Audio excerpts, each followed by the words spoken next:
sosok Anies Baswedan. Luar biasa, tepuk tangan dong sekali lagi.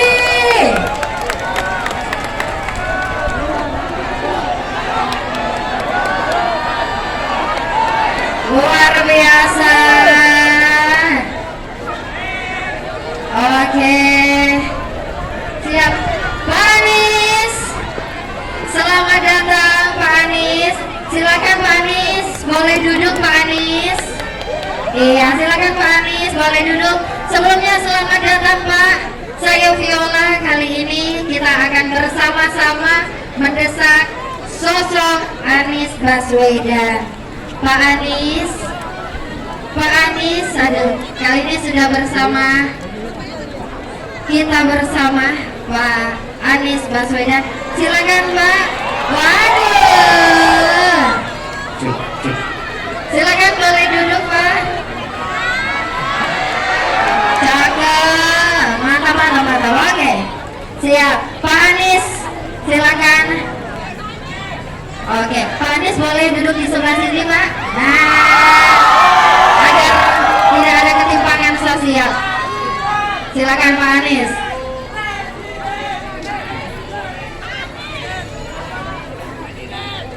Siap, Pak Anies, selamat datang Pak Anies di Kota Samarinda. Kita kasih tepuk tangan dulu.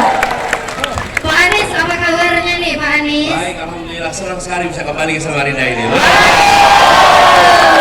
Luar biasa, Pak Wajin, saya Viola nanti akan memandu kawan-kawan untuk mendesak Pak Anies. Siap. Sudah siap Pak didesak? Iya, tapi gini, dulu katanya sekali minum air Samarinda akan selalu kembali ke Samarinda. Sebentar, akan kembali ke Samarinda. Silakan Pak Anies, sampai dulu Pak. Pak, ini perjalanannya sepertinya hari ini panjang sekali ya Pak. Dari mana aja sih Pak tadi? Iya, perjalanannya dari pagi tapi rasanya pendek sekali. Semua acaranya seru di sini.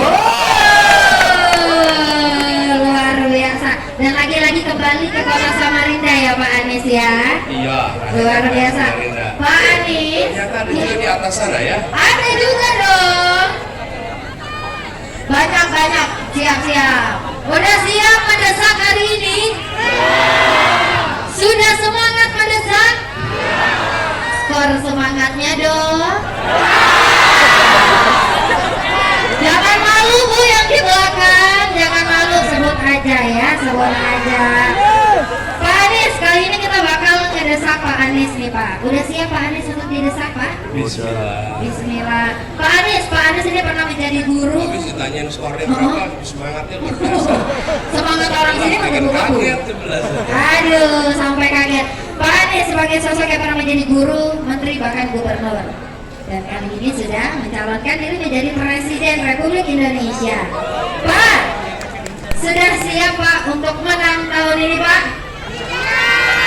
Bismillah, insya Allah siap. Luar biasa. Pak, kali ini desak Anies, kawan-kawan sudah berkumpul. Dari tadi kita sudah dengarkan aspirasi dari kawan-kawan. Dan siang hari ini semua sudah siap untuk mendesak? Sudah siap. Pak Anies sudah siap ya Pak untuk didesak Pak? Sudah siap belum Pak? Rasanya kemana-mana didesak terus. Kasian. Tapi nggak apa-apa ya Pak, kali ini didesak lagi? Untungnya pas debat nggak desak malah. Siap. Cuman debatnya selesai baru desak-desaknya rame. Mas Anies.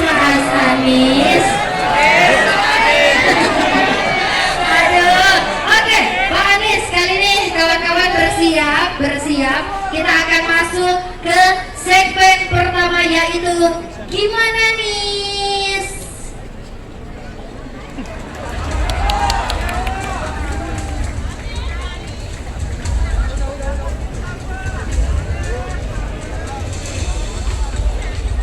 Ya, ini timernya bisa dibaca ya. Oke, kawan-kawan boleh ya. Jangan Dengan sampai sukses. Jangan sampai seperti pas debat kemarin. Saya hilang. Siap. Oke, kita pastikan dulu ya, Boleh ya. Boleh dikasih teman-teman, boleh dikasih lagi jaraknya supaya timernya bisa lebih terlihat. Pak Anies, kali ini saya yang akan mendesak Bapak pertama kali Pak. Mohon izin Pak Anies, saya hanya beri Bapak waktu hanya 2 menit untuk menjawab. Jangan kelamaan mikir ya Pak ya. Jangan kelamaan mikir ya Pak. Dan saya nggak boleh bilang ya waktunya tidak cukup.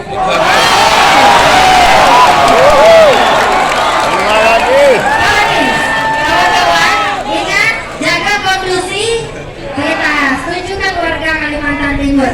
Pak Anies, dalam pemilu presiden kali ini Pak, katanya kan Jawa ini adalah kuncinya. Bener nggak sih ya kira-kira? Nah Pak, tapi kenapa Desak Anies edisi ke-14 kali ini Bapak justru jalan-jalannya ke Kalimantan bukan ke kota Samarinda nih? Justru Bapak jalan-jalannya ke Kalimantan Timur. Kira-kira nih Pak, gimana sih Pak? Kok malah main-main ke kota Samarinda? Padahal fokus cari suara ya di Pulau Jawa aja Pak, nggak usah di Pulau Kalimantan. Gimana sih Pak? Kenapa pengen kesini tuh kenapa kira-kira? Jangan-jangan Bapak ini mau beli 500.000 hektar lahan ya Pak ya? Gimana Pak? Jangan-jangan mau beli 500.000 hektar lahan? Pak Anies, waktu menjawab 2 menit dimulai ketika Bapak bernapas. Enggak Pak, ketika Bapak berbicara. Silakan Pak Anies. Oke. Terima kasih. Jadi kalau tadi dibilang bahwa kunci ada di Jawa, karena penduduk ada di Jawa, mengapa justru malah datang ke Kalimantan Timur, ke Samarinda? Sebenarnya malah inilah menjadi alasan utama bahwa kita kami mendapatkan amanat untuk ikut dalam kontestasi karena kita ingin ada kesetaraan di Republik ini. Dan ketimpangan yang kita rasakan itu adalah ketimpangan yang sudah berlangsung amat panjang. Dan ketika saya sampai ke Samarinda mengingatkan saya, tahun 94 saya mahasiswa. Pada saat itu saya dengan beberapa teman para mahasiswa juga datang ke Samarinda, datang ke Tenggarong. Kita membuat pelatihan dengan anak-anak muda se-Kalimantan Timur, dan pesertanya ada yang datang 4 hari lamanya untuk sampai ke lokasi ini dari hulu waktu itu.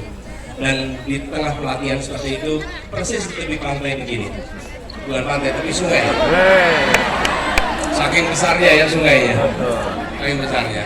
Dan persis ada pengajaran begini, saya menyaksikan di situ anak-anak yang kondisi kesehatannya dari kulitnya sekarang tidak sehat. Di saat yang bersamaan di belakangnya ada tongkang batu bara yang lewat.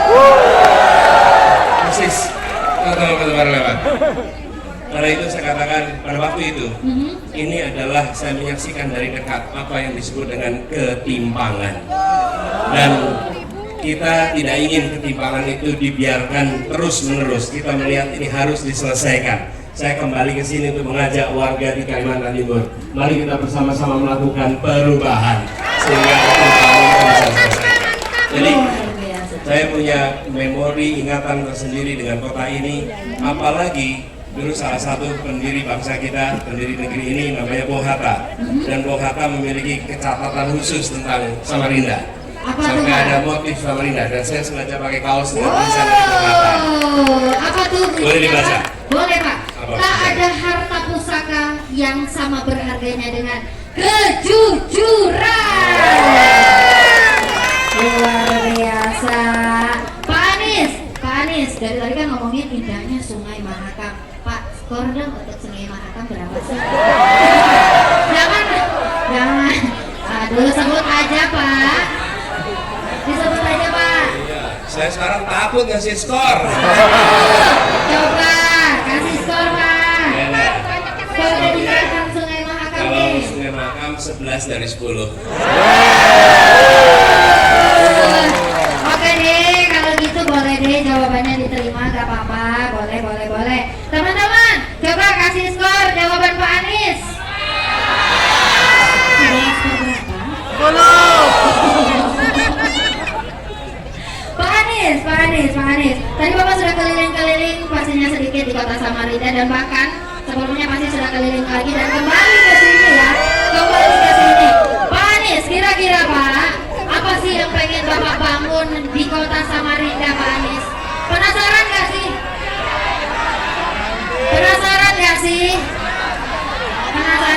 Ya, gini. Betul. Boleh. Silakan. Gini. Oke, Pak Anies mohon izin, sedang azan, kita akan break sesaat. Oke. Allah. Mohon dijaga kondusivitasnya kawan-kawan.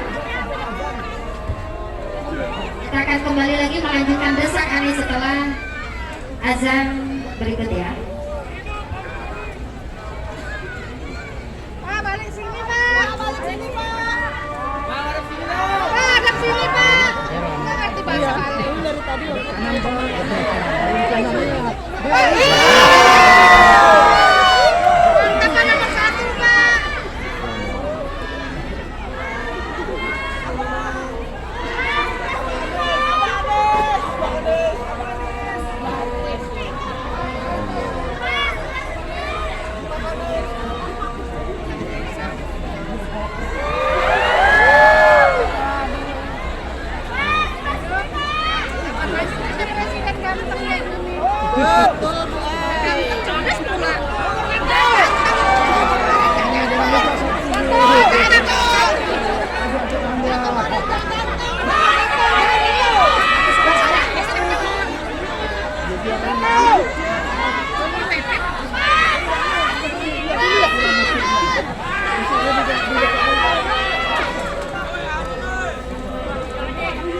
Ini nggak jadi dengerin adzan nanti. Nah, dengerin dulu adzannya ya.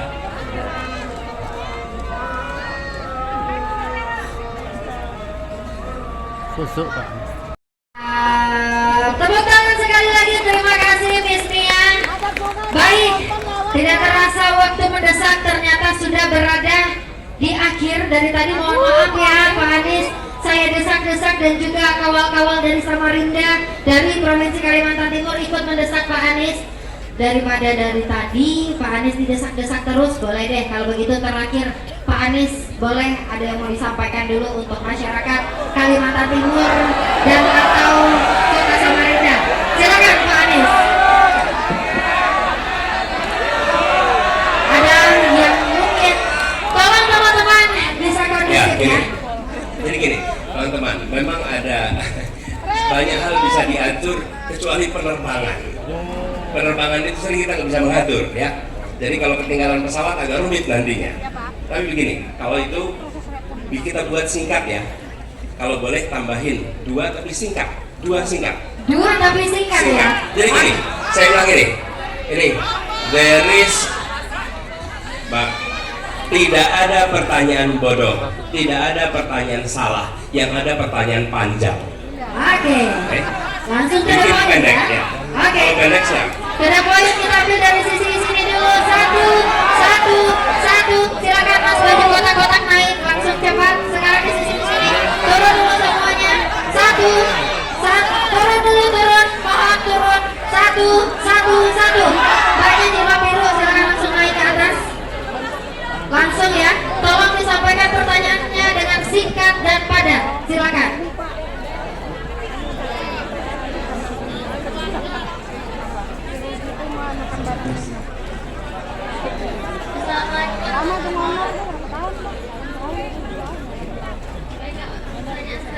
Langsung.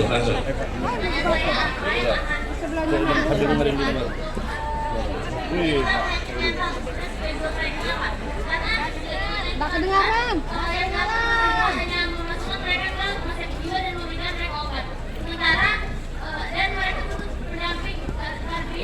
Oke.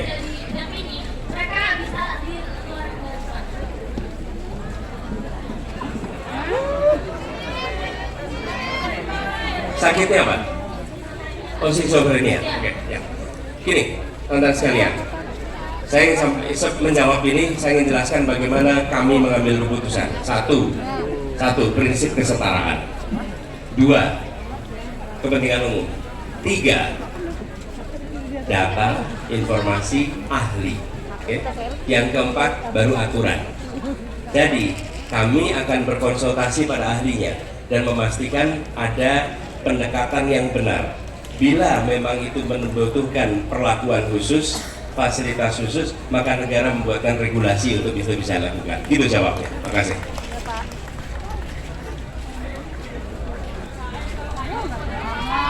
Pertanyaan kedua, silakan. Baik, terima kasih atas Sini, Anda yang foto boleh sambil nunggu pertanyaan. Iya. Boleh. Jadi pertanyaan saya adalah apa yang akan Bapak lakukan dengan IKN jika kita melihat saat ini IKN itu sudah dalam masa pembangunan, gitu Pak. Jadi apa yang akan Bapak lakukan dengan IKN itu? Apakah akan dibiarkan begitu saja atau mungkin akan diberikan langkah solusi lain, gitu Pak? Terima kasih. Sebelumnya perkenalkan nama saya Devon Gaya Mangopang, saya mahasiswa dari Universitas Widya Mahkamah Samarinda. Devon. Pak Devon, ini pertanyaan bagus pertanyaannya. Begini, tadi saya bercerita tentang transisi batubara. Kan tidak semena-mena, bukan? Dibuat, dipastikan mereka yang bekerja di dalam sektor itu aman. Begitu juga dengan ketika kita bicara tentang IKN. Ya, kita ingin alokasi anggaran dipakai untuk menyelesaikan persoalan yang senyatanya dirasakan oleh warga Kalimantan. Itu prioritas kita. Okay? Kemudian apa yang sudah berjalan, kita akan panggil semua stakeholder bagaimana bisa mengelola agar apa yang dikerjakan di sana itu tidak menimbulkan kerugian. Tapi bila kita terus mengalokasikan anggaran yang besar, Bayangkan untuk bangun rel kereta api saja dari Pontianak sampai ke sini itu diperlukan 22 triliun. 22 triliun itu jauh lebih kecil dibandingkan lebih dari 400 triliun untuk membangun sebuah tempat IKN. Bayang tidak? Dan kami tadi sudah cek. Kita mau melakukan revitalisasi kereta api di Sumatera Barat itu per kilometer revitalisasi itu artinya memanfaatkan ulang 16 miliar per kilometer. Di sini kalau bangun rel kereta kira-kira 60 miliar per kilometer. Jadi anggarannya dipakai untuk itu. Tapi untuk yang di Kalimantan kita duduk bersama di IKN supaya ada solusi yang tepat di tempat itu. Gitu ya? Bisa diinterupsi Pak? Pertanyaan saya tadi, IKN ini bakal diapain Pak? Itu begini, sebagai sebuah wilayah keputusan di undang-undang. Tapi alokasi anggarannya kita akan atur supaya menyelesaikan masalah Kalimantan, bukan hanya untuk satu tempat di sini. Betul. Berjalan. Baik, terima kasih dengan Mas siapa tadi? Mas siapa tadi? Mas Devon, kita kasih tepuk tangan dulu untuk Mas Devon terkhusus Pak Anies. Terima kasih luar biasa. Dari tadi saya merasakan auranya. Ke atas sedikit ya. Saya merasakan auranya sudah didesak dari tadi. Bahkan sebelum Pak Anies pun datang, desakan itu sudah ada ya. Pak Anies, kalau dari tadi Pak Anies sudah didesak Pak. Kali ini Pak, karena kita berbicara tentang jadwal penerbangan juga yang tidak dapat digeser ya. Pak Anies, kalau dari tadi Pak Anies sudah saya dan juga kawal-kawal dari Kalimantan Timur mendesak ya. Saat ini saya akan memberikan waktu untuk Pak Anies. Nanti Pak Anies silakan boleh menyampaikan barangkali pesan maupun ada sesuatu yang ingin disampaikan untuk kawan-kawan dari Provinsi Kalimantan Timur. Silakan. Silakan Pak Anies.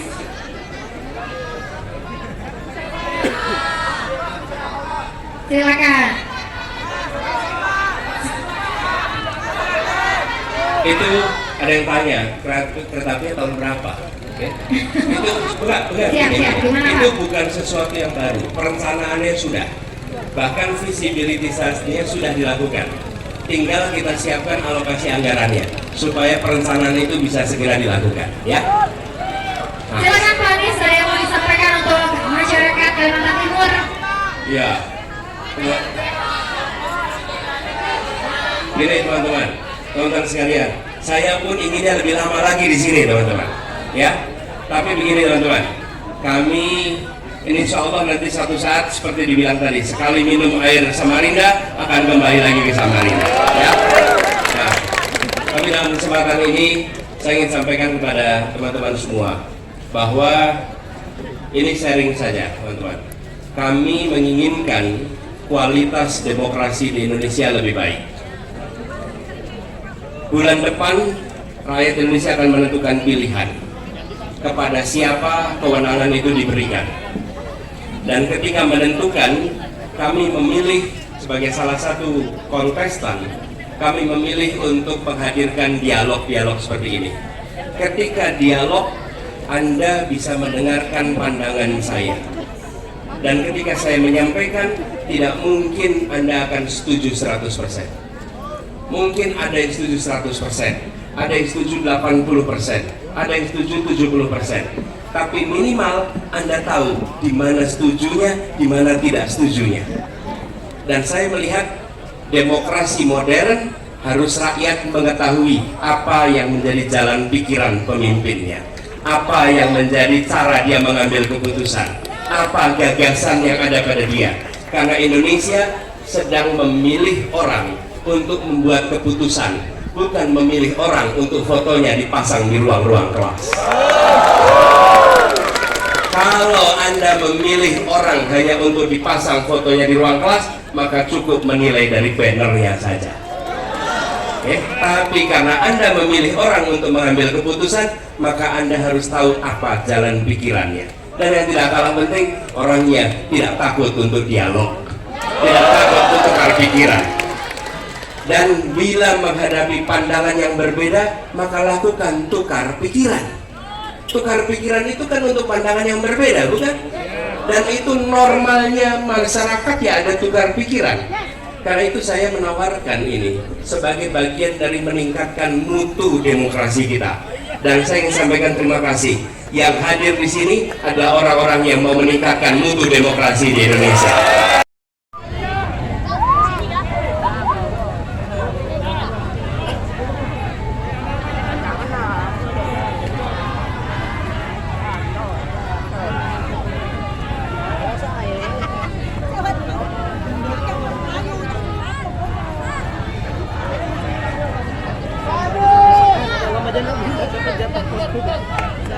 Saya menyesalnya tidak bisa jatuh jatuhnya.